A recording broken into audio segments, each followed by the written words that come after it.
Okay, guys, welcome to another episode. Today, I'm going to be talking about a topic that kind of irritates me a little bit. This is not a rant. I guess maybe it is a little bit of a rant, but it's something that you probably have noticed it too. If you are a dog trainer, even if you're not a dog trainer, even if you're a client or you've worked with other dog trainers, if you've been around the dog training community, you probably have experienced this. I certainly have, but I've seen it a lot from the sidelines. I haven't really experienced it myself a whole lot, but I did witness it quite a bit. And that is dog trainers being having very, very piss poor people skills. And how this got brought up to my attention was I posted a video. It was a sort of a joke. It was a training session where I'm doing some bite work with this young dog, and I made sort of a spoof about it. Kind of I made a little bit of a joke about it because the dog is biting on the sleeve. It's a young dog. It's very friendly, and the dog's kind of getting his bearings. He hadn't done bite work in a while, so as I'm doing it, the dog just kind of comes off. And he goes to my face to lick my face. He wasn't being aggressive or anything, but I just made a very short video, right, with the guys doing the funeral dance. If you follow my page, you know exactly what I'm talking about. So it was funny. I thought it was hilarious. People were laughing. There was one person, I forgot the person's name, that says something along the lines of, oh, I had a bunch of people, by the way, saying, oh, the handler should have posted up. The handler should have had a tight leash. And I will have my handlers post up and have a really nice tense leash where I control the tension and the slack. But a lot of times I like to have the handler just kind of follow me with a very loose leash so that I can work the dog and I can keep the dog just kind of moving forward with me without a whole lot of tension or sometimes no tension at all from the handler. But anyway, that's a technique. And so that's kind of what happened. A lot of the people that I work with, they kind of know that if I'll tell them a lot of times, as soon as the dog is on the bite, just kind of loose leash and start following me or just let me work the dog. Never really had a problem, never gotten bit. If I have a serious dog, if I have a dog that I don't know, then for sure, I will say post up, all right? Or I will post the dog, or I'll have the handler post the dog on a tree, something that I know will not move. But let's go back to the topic. So anyway, so this lady said, oh, the handler should have done this. And I politely told her, oh, it's not a big deal. That dog was just kissing me. And I explained that this is something that I have the handler do. And the person replied, oh, I would have gotten yelled at. She, I really don't remember, honestly. But the person replied, I would have gotten yelled at. And I kind of laughed to myself because I thought, yeah, that's probably what would happen. That's exactly what would happen. Most people in my position would have lost their shit. A lot of people that are in the dog training industry, a lot of times in the working dog industry, whether it's sport or police dog training, have very, very shitty people skills. I've seen it. I mean, I've seen people be incredibly rude. I know dog trainers that they make their clients cry. I mean, I've had a friend who I worked with, and when he told me when he had clients, when he would do group classes, he told me some of the things that he would say to his clients during group classes, and I was just mortified by what he would say. I mean, he would like single them out and just do a very old school approach of teaching. Just these are regular pet people. They're not dog handlers. These are just regular pet people. And this is something I have seen before. There's a lot of like shouting and talking at and talking down on people. I have noticed this. And I was just talking to another lady who worked with this other dog trainer, sort of in the local area, not too local, but she was telling me that she was kind of venting, and she learned a lot of dog training from this person. This guy was her mentor, and some of the things that he would say to her, or how he would single out not only her but other people as well, and and just like be really condescending to some of his clients and the people that he worked with. And I just never understood that. I don't get it. I really don't understand why people get so um they get so, I don't know, they have this feeling of I'm better than you.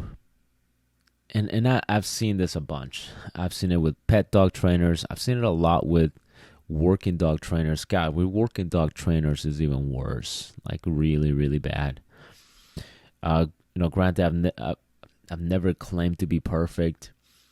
I was in charge of a bunch of handlers when I was a trainer, and I did the training for the handlers when I was in Afghanistan. And and I would say, hey guys, we gotta get this shit done. Like it was definitely very matter of fact. We gotta get this done. We have to be here at this time. But I never really lost my compassion for people, even if I would get pissed. I mean, there was a time I remember we're doing a training session. This cool handler, I like the handler. We got along great, no issues. We always kind of, we always got along, right? All of us would get along. And I was doing a training session with this handler, and we're doing bite work, and I'm trying to communicate to him what we're gonna do, and he just misunderstood. Now, this handler was from a different country. He was from Zimbabwe, so he did speak English, but maybe there was a cultural or maybe a slightly bit of a language barrier. I'm not sure. But when I was trying to communicate something to him, he made a mistake, and he made the same mistake about a few times, about twice or maybe three times. And one of those times that he made a mistake, I wasn't ready because, again, it was a mistake. It wasn't that he was trying to get me bit, but on one of those, I got bit in an area that I shouldn't have gotten bit. So this happened, and I kind of lost my shit a little bit on him, and I just really re-emphasized with a lot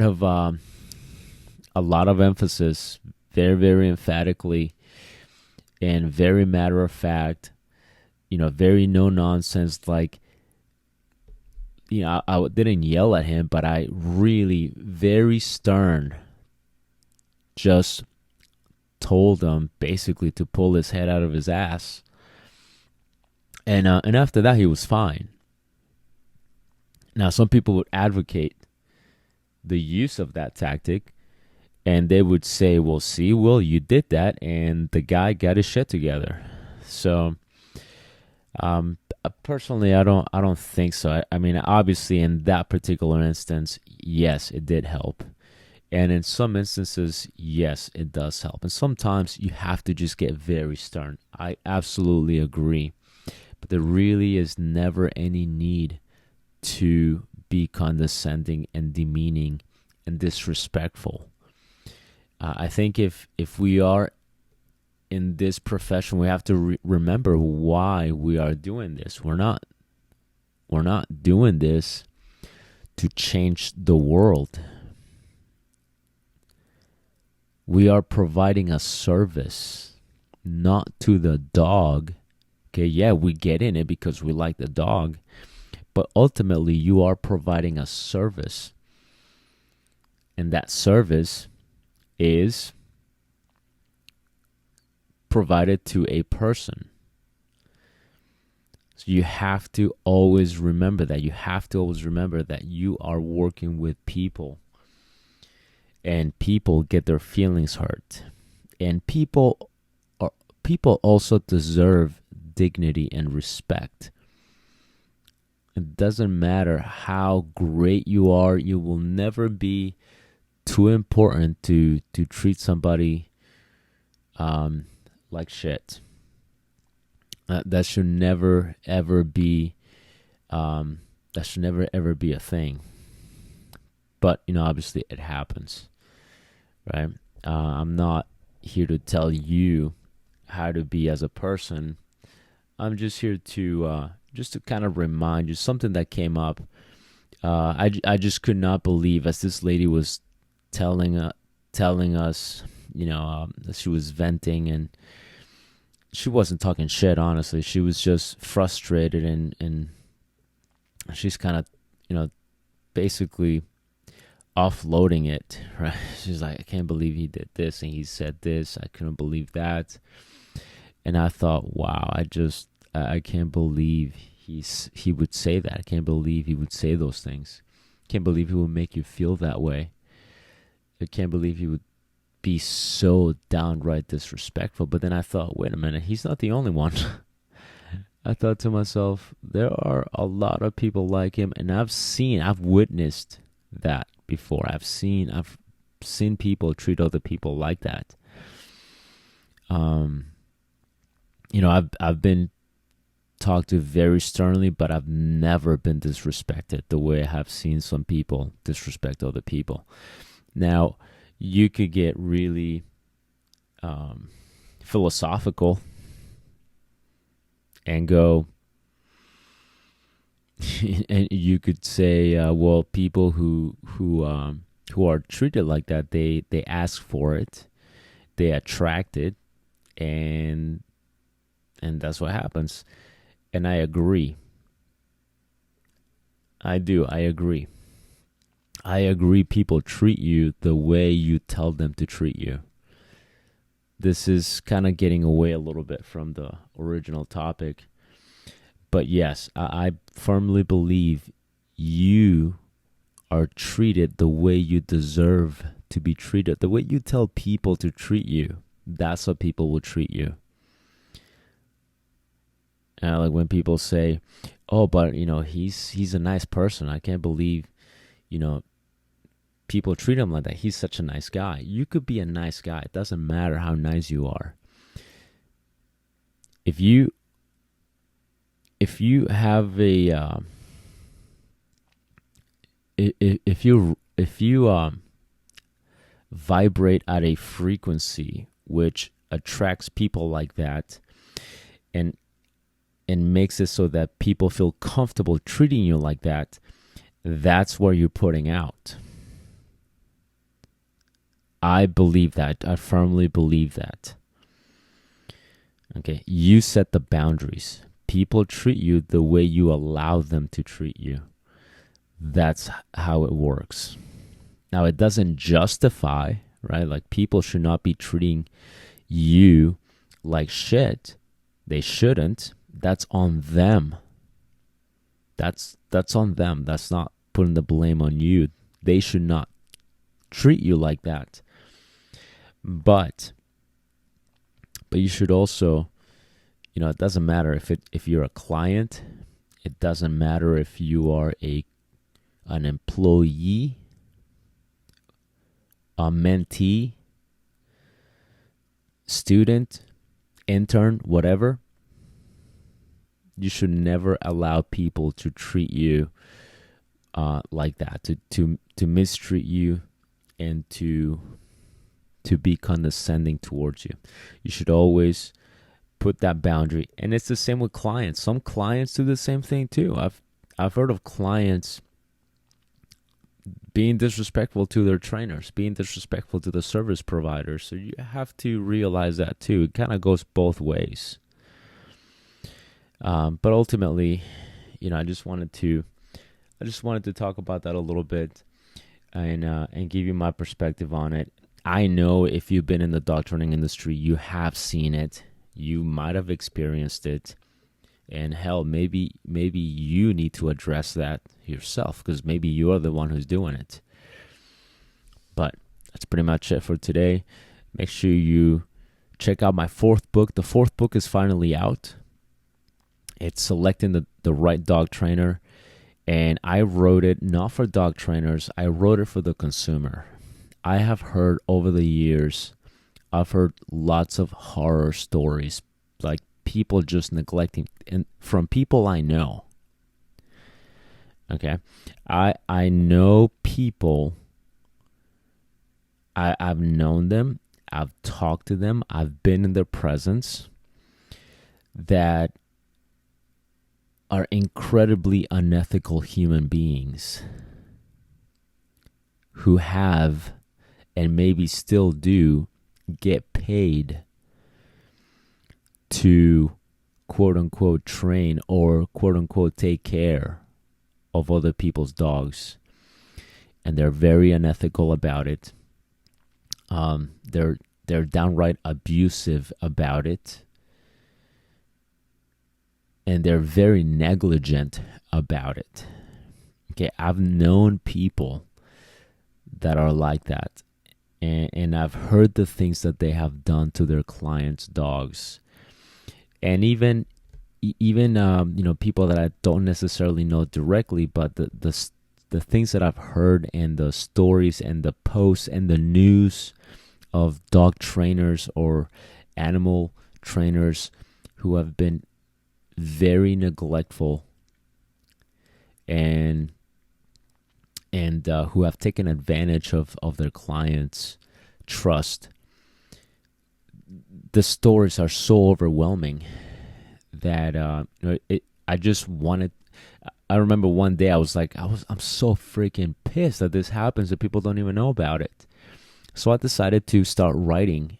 And I started writing that's when I started writing that book, is when I heard of an acquaintance who did something really, really shitty. And I wrote it in the book. It's in the book. Did something incredibly unethical and shitty and neglectful. And it just infuriated me. So I was like, this person's client had no idea that this person did that. Completely took advantage of that client's trust. So I just started writing, and I was like, okay, here is a list of red flags, because the average consumer doesn't know. So I was like, here's a list of red flags for really shitty dog trainers. Because you don't know. I mean, everybody's a dog trainer today. Everybody is. Dog training industry is growing very, very drastically. It's growing very rapidly. So you have the dog training industry growing really fast. Everybody's a dog trainer now. And some people that I know who train dogs, they can barely train their own dogs. And so there's just so much out there. So I wrote that book to sort of give the consumer some ideas, some general ideas on how to screen the trainer properly, right? How to identify those red flags, what questions to ask. It's kind of how to probe the trainer, and the book is not a brochure. It's not like, hey, I am the right dog trainer, come to me. I don't have that on there. It's not a hey, this is I am the right dog trainer. if you want me to train your dog, contact Canis Fortis at this number. It's not like that. It's not a brochure. It genuinely is a book that I wrote for the average consumer. It's a very short read too, for them to read it and go, okay, so if I see this, this, and this, that's a person I probably don't want to do business with.